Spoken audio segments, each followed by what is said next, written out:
Hello class, welcome back to my channel you Sohoj Pathshala. তোমাদের সকলকে আমার চ্যানেলে স্বাগত। আজ আমি তোমাদের ক্লাস 7-এর lesson 4 the beauty and the beast এই গল্পটি আলোচনা করব এবং এর সম্পূর্ণ বেঙ্গলি মিনিং তোমাদের সঙ্গে শেয়ার করব। তোমরা আমার ভিডিওটি শেষ পর্যন্ত দেখতে থাকো এবং আমার চ্যানেলটিকে সাবস্ক্রাইব করে দিও, যাতে এর বিষয়ে যেই হাতে কলমে প্রশ্নগুলো তোমাদের অ্যাক্টিভিটিগুলো করা আছে সেগুলো আমি সলভ করে দেবো এবং তারপরে যে ইউনিট 1, ইউনিট 1টা আমি এখানে পড়াবো। ইউনিট 2, ইউনিট 3 এই দুটো কিন্তু আমি আমার চ্যানেলে দেওয়া থাকবে, তোমরা আমার চ্যানেলে গিয়ে চেক আউট করে নিও। তার জন্য কিন্তু তোমাদের আমার চ্যানেলটিকে সাবস্ক্রাইব করতে হবে এবং পাশে থাকা বেল আইকনটি ক্লিক করে দিতে হবে। তো চলো বেশি কথা না বলে পড়াটা শুরু করা যাক। বিউটি অ্যান্ড দ্য বিস্ট এটা কিন্তু একটা রূপকথার গল্প, তাই জন্য এখানে কোনো লেখকের নাম নেই, ঠিক আছে। এটা কিন্তু সম্পূর্ণ একটা রূপকথার কাহিনী, এটা পুরো বানানো একটা গল্প। তো চলো এটাকে পড়া যাক। Unit 1, let's read. চলো শুরু করি। Once upon a time, a wealthy merchant lived in a big mansion with his 3 daughters. একদা এক সময় একটা ধনী ব্যবসায়ী সে বাস করতো একটা বিরাট বড় প্রাসাদে। হ্যাঁ, এখানে মেনশন মানে হচ্ছে প্রাসাদ, বড় প্রাসাদ। সেই প্রাসাদে বাস করতো তার 3জন মেয়েকে নিয়ে। All of them were very beautiful, তাদের মধ্যে প্রত্যেকেই ছিল খুব সুন্দর। দ্য ইয়ংগেস্ট গার্ল ওয়াজ বেলে, তার ছোটো মেয়েটির নাম হচ্ছে Belle. She was known for her loveliness and for being pure at heart, সে পরিচিত ছিল তার সৌন্দর্য এবং তার বিশুদ্ধ মনের জন্য, বা তার মনে একটা ভালোবাসার জন্য, ঠিক আছে। হার সিস্টার্স ইন কন্ট্রাস্ট, তার বোনেরা ছিল ঠিক তার বিপরীত। কন্ট্রাস্ট মানে হচ্ছে এখানে বিপরীত, ঠিক আছে। ওয়ার উইকড অ্যান্ড সেলফিশ, তারা ছিল খুবই উইকড মানে হচ্ছে দুষ্টু, উইকড মানে দুষ্টু এবং সেলফিশ মানে হচ্ছে স্বার্থপর। তাহলে তারা ছিল খুবই স্বার্থপর, বা তারা ছিল খুবই দুষ্টু এবং স্বার্থপর। But their future soon changed, কিন্তু তাদের ভাগ্য খুব শীঘ্রই পাল্টে গেছিল। The merchant lost all his wealth in a tempest on sea, তো টেম্পেস্ট মানে হচ্ছে একটা সামুদ্রিক ঝড় যাকে বলে, তো সেই রকম একটা ঝড় টেম্পেস্ট মানে বোঝানো হয়েছে। তো মার্চেন্ট মানে সেই ধনী ব্যবসায়ী, তার সমস্ত ধন সম্পদ, যেহেতু বণিক তাই জাহাজে করে সেই বণিকদের কী হতো, জাহাজে করে সমস্ত সম্পদ নিয়ে অনেক দূর দেশে যেতে হতো তাদেরকে। সেই সময় একটা সামুদ্রিক ঝড়ে সে তার সমস্ত সম্পদ হারিয়ে ফেলে। So he and his daughters started to live in a small farmhouse in a village. সুতরাং সে এবং তার মেয়েরা, কারণ তাদের সমস্ত সম্পদ লুট হয়ে গেছে বা হারিয়ে ফেলেছে তারা, তো তারা কি করবে? তখন তো তাদের কাছে আর কোনো টাকা পয়সা ধন সম্পদ বেশি নেই, তাই জন্য তারা কি করলো, সে এবং তার মেয়েরা একটা গ্রামের ছোট ফার্ম হাউসে, মানে একটা ছোট কুটির বাড়িগুলো হয় যেগুলো মাটির বাড়ি, সেরকম ধরনের একটা ছোট বাড়িতে তারা বসবাস করতে শুরু করলো, ঠিক আছে। They had to work hard for their living, তাদেরকে খুবই কঠোর পরিশ্রম করতে হতো সেখানে থাকার জন্য, সেখানে বসবাস করার জন্য। সাম ইয়ার্স লেটার, কিছু বছর কেটে গেল। The merchant heard that one of his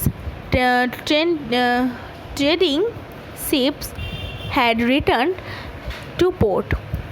হঠাৎ একদিন মার্চেন্ট খবর পেল যে সেই সামুদ্রিক ঝড়ে যে তার জাহাজগুলি হারিয়ে গিয়েছিল তার মধ্যে একটা জাহাজ বন্দরে ফিরে এসেছে, মানে একটা জাহাজ কোনো রকমে বেঁচে বন্দরে ফিরে এসেছে। somehow it had escaped the violent storm. তাহলে ভায়োলেন্ট স্টর্ম মানে হচ্ছে সামুদ্রিক ঝড়কে টেম্পেস্টও বলা হয়, আবার ভায়োলেন্ট বলা হয়। তো কি বলছে যে সামহাও কোনোভাবে সেই জাহাজটি হয়তো সেই সামুদ্রিক ঝড় থেকে বেঁচে গেছে। Hence the merchant decided to return to the city to discover whether it still contained anything of value. তো সুতরাং সে সঙ্গে সঙ্গে ডিসাইড করলো, বা সে সঙ্গে সঙ্গে একটা সিদ্ধান্ত নিল যে তাকে সেইখানে যেতে হবে, একটা সুন্দর ওয়েদার মানে একটা ভালো ওয়েদারে সেখানে যেতে হবে, সেই শহরে যেতে হবে এবং সেখানে দেখতে হবে তার সেই জাহাজটিতে কী কী রয়েছে, মানে কী কী সেই হারানো সম্পদ সেখানে আছে। Before leaving he asked his daughters, এবং যাওয়ার আগে সে তার মেয়েদেরকে বললেন, do you want me to bring any gift upon my return? আমি যাওয়ার আগে তোমাদের কাছে একটা জানতে চাইছি, তো আমি ফিরে আসার সময় কি তোমরা কিছু আমার কাছ থেকে কোনো উপহার চাও? মানে এটা তার বাবা তাদের প্রশ্ন করছে যে আমি যে যাচ্ছি, আমি যখন ফিরে আসবো তখন কি তোমরা আমার থেকে কোনো উপহার চাও? Both his elder daughters asked for jewels and fine dresses. তার দুজন বড় মেয়েই তাকে বলল যে আমাদের লাগবে অনেক গয়নাগাটি এবং সুন্দর জামা কাপড়। বাট বেলে সেড, কিন্তু বেলে বলল, ফাদার প্রমিস মি, বাবা তুমি আমাকে প্রমিস করো, you will bring me a rare rose that does not grow in this part of the country. তুমি আমাকে এমন একটা গোলাপ এনে দেবে যেটা এই দেশে কোথাও বড় হয় না বা ফোটে না।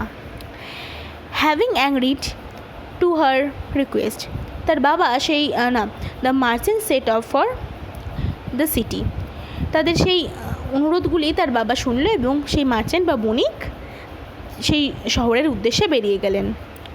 When he reached the city he found, যখন সে সেই শহরে পৌঁছলেন তখন সে দেখতে পেল, ফাউন্ড মানে দেখতে পাওয়া বা খুঁজে পাওয়া, ঠিক আছে। To his dismay that his sheep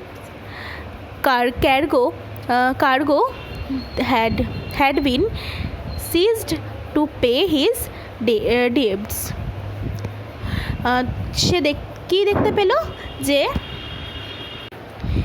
দেখতে পেল যে যেহেতু তাদের সময়টা খুব খারাপ এসেছিল, তাদের সমস্ত ধন সম্পদ লুট হয়ে গিয়েছিল, একটা সামুদ্রিক ঝড়ে হারিয়ে ফেলেছিল, তারপরে তারা প্রচুর ঋণ বা প্রচুর ধার করেছিল, সেই ধার শোধ করতে না পারায়, সেই ঋণের শোধ করতে না পারায় তাদের সেই জাহাজটিকে আটক করা হয়েছে।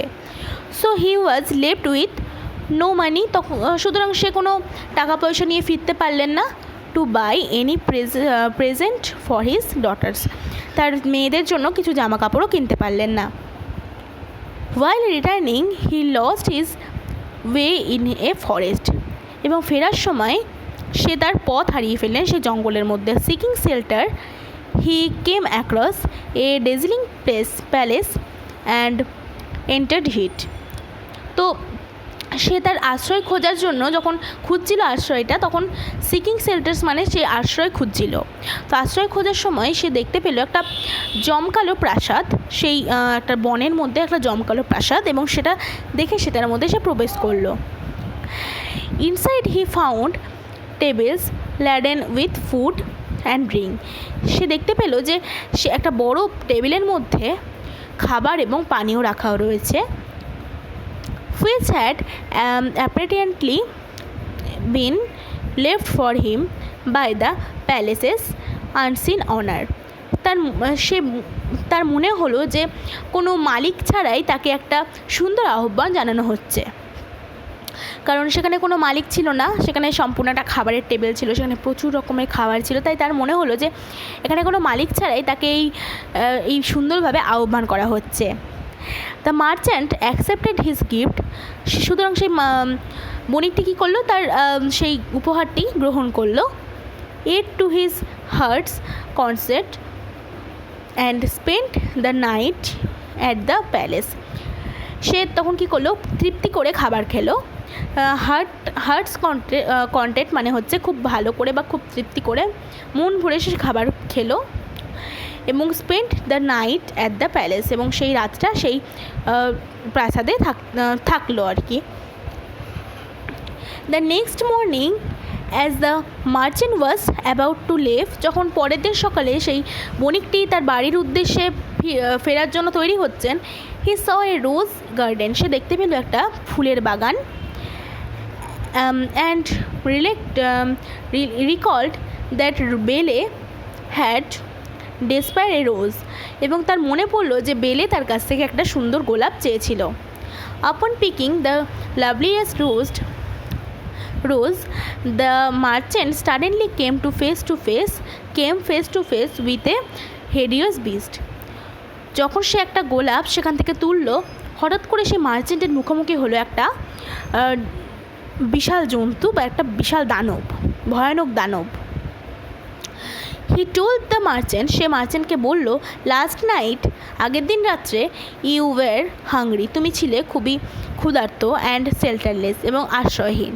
আই গেভ ইউ ফুড, আমি তোমাকে খাবার দিয়েছি, শেল্টার অ্যান্ড কমফর্ট, তোমাকে আমি থাকার জায়গা দিয়েছি, বাসস্থান দিয়েছি, এবং তোমাকে যথাযথ তোমাকে আত্মীয়তা পালন করেছি, ঠিক আছে। And now you are taking away my most precious progenies after accepting my hospitality. তো তুমি আমার সব থেকে মূল্যবান সম্পদগুলিকে কেড়ে নিচ্ছ। You must die for your conduct, তুমি এর জন্য, তোমার এই আচরণের জন্য তোমাকে মরতে হবে। The merchant begged to be set free, তখন মার্চেন্ট তার পায়ের নিচে বসে কাঁদতে লাগলো। He agreed that he had only picked, এবং সে তখন বললো তাকে যে আমি আমার একটা মেয়ের জন্য এই গোলাপটা নিয়ে যাচ্ছিলাম। হ্যাঁ, he agreed that he had only picked the rose as a gift for his youngest daughter Belle, তার ছোটো মেয়ে বেলের জন্য এই উপহারটি তার জন্য নিয়ে যাচ্ছিলাম, এই গোলাপের উপহারটি তার জন্য নিয়ে যাচ্ছিলাম। At last the beast agreed, অবশেষে সেই দানবটি রাজি হলো।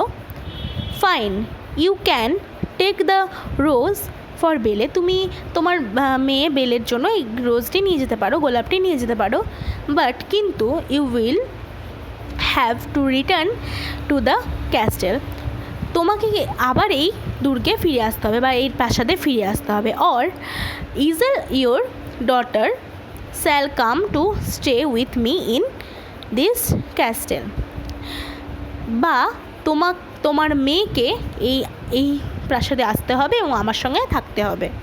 একে শর্ত দিল, মানে সেই গোলাপটি দেওয়ার জন্য মার্চেন্টকে দুটি শর্ত দিল, যে তোমাকে এইখানে এসে থাকতে হবে বা তোমার মেয়েকে এখানে এসে আমার সঙ্গে থাকতে হবে। তারপরে দেখি, দ্য মার্চেন্ট ওয়াজ আপসেট, তো বণিক কী হলো, খুব দুঃখিত হয়ে গেল। বাট অ্যাকসেপ্ট ইজ কন্ডিশন, কিন্তু সেই পরিস্থিতির মধ্যে তাকে সেটা গ্রহণ করতে হলো, তার সত্যটা গ্রহণ করতে হলো। The beast sent him on his way, তখন বিস্ট তাকে পথ দেখালেন। With jewels and fine clothes for his daughters, এবং তার সঙ্গে দিলেন তাকে অনেক গয়নাগাটি এবং সুন্দর সুন্দর জামা কাপড় তার বাকি মেয়েদের জন্য। And stressed that Belle must come to the castle for her own accord, এবং আবার তাকে মনে করিয়ে দিলেন যে বেলেকে এই আমার দুর্গে, আমার প্রাসাদে স্বইচ্ছায় আসতে হবে বা নিজের ইচ্ছায় আসতে হবে, তাকে সেখানে জোর করে এলে হবে না, তার নিজের ইচ্ছায় তাকে এখানে আসতে হবে। দ্য মার্চেন্ট আপন অ্যারিভড হোম, সেই মার্চেন্ট বণিক যখন বাড়ি ফিরে গেলেন, tried to hide the secret from Belle, তিনি চেষ্টা করলেন সেই কথাটি বেলের কাছ থেকে গোপন করতে। বাট সি প্রাইড ইট, কিন্তু সে সেটা বুঝে গেল ফ্রম হিম, তার কাছ থেকে। And willingly went to the beast castle, এবং সে স্বইচ্ছায় সেই দানবের প্রাসাদে গেল। The beast received her graciously and told her, সেই দানবটি তাকে গ্রহণ করলো এবং খুব দয়ালুভাবে তাকে গ্রহণ করলো এবং তাকে বলল, you are the mistress of the castle, তুমি এই প্রাসাদের মালকিন, এবং আই অ্যাম ইয়োর সার্ভেন্ট, এবং আমি হচ্ছি তোমার চাকর। তো এই হলো এই ইউনিট 1টা আমি পুরোটা আমি পড়িয়ে দিলাম। এবার আমি পরের পার্টে তোমাদের থাকবে এই ইউনিট 1-এর যে অ্যাক্টিভিটি সলভগুলো আছে সেগুলো আমি তোমাদের কাছে সলভ করে দেবো। তো তার জন্য আমার চ্যানেলটিকে ফলো করে থাকো এবং আমার চ্যানেলটাকে সাবস্ক্রাইব করে দাও।